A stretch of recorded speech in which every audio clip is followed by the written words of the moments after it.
ایک دفعہ کا ذکر ہے کہ چاندنی رات میں ایک دبلے پتلے سوکھے بھوک کے مارے بھیڑیے کی ایک خوب کھائے پیے موٹے تازے کتے سے ملاقات ہوئی۔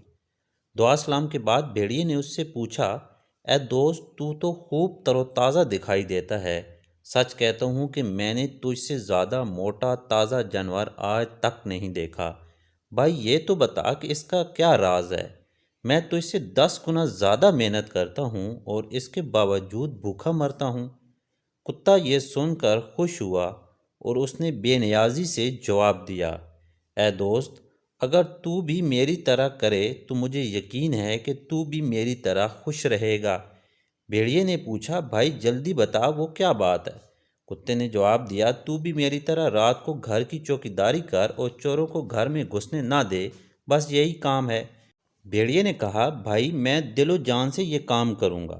اس وقت میری حالت بہت تنگ ہے، میں ہر روز کھانے کی تلاش میں سارے جنگل میں حیران و پریشان مارا مارا پھرتا ہوں، بارش، پالے اور برف باری کے صدمے اٹھاتا ہوں، پھر بھی پیٹ پوری طرح نہیں بھرتا۔ اگر تیری طرح مجھے بھی گرم گھر رہنے کو اور پیٹ بھر کر کھانے کو ملے تو میرے لیے اس سے بہتر کیا بات ہے؟ کتے نے کہا، یہ جو کچھ میں کہہ رہا ہوں سچ ہے، اب تو فکر مت کر، بس میرے ساتھ چل۔ یہ سن کر بھیڑیا کتے کے ساتھ چل دیا۔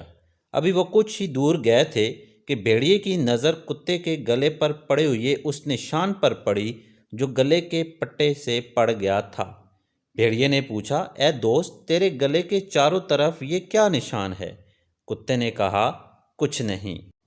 بھیڑیے نے پھر کہا، اے دوست، بتا تو صحیح یہ نشان کیا ہے؟ کتے نے دوبارہ پوچھنے پر جواب دیا، اگر تو اصرار کرتا ہے تو سن۔ میں چونکہ درندہ صفت ہوں، دن کو میرے گلے میں پٹا ڈال کر مجھے باندھ دیا جاتا ہے تاکہ میں سوتا رہوں اور کسی کو نہ کاٹوں، اور رات کو پٹا کھول کر چھوڑ دیتے ہیں تاکہ میں چوکیداری کروں اور جدھر دل آئے جاؤں۔ رات کے کھانے کے بعد میرا مالک میرے لیے ہڈیوں اور گوشت سے تیار کیا ہوا راتب میرے سامنے ڈالتا ہے، اور بچوں سے جو کھانا بچ جاتا ہے وہ سب بھی میرے سامنے ڈال دیا جاتا ہے۔ گھر کا ہر آدمی مجھ سے پیار کرتا ہے، جمع خاطر رکھ، یہی سلوک جو میرے ساتھ کیا جاتا ہے وہی تیرے ساتھ ہوگا۔ یہ سن کر بھیڑیا رک گیا۔ کتے نے کہا، چلو چلو، کیا سوچتے ہو؟ بھیڑیے نے کہا، اے دوست، مجھے تو بس معاف کر، یہ خوشی اور آرام تجھے ہی مبارک، میرے لیے تو آزادی ہی سب سے بڑی نعمت ہے۔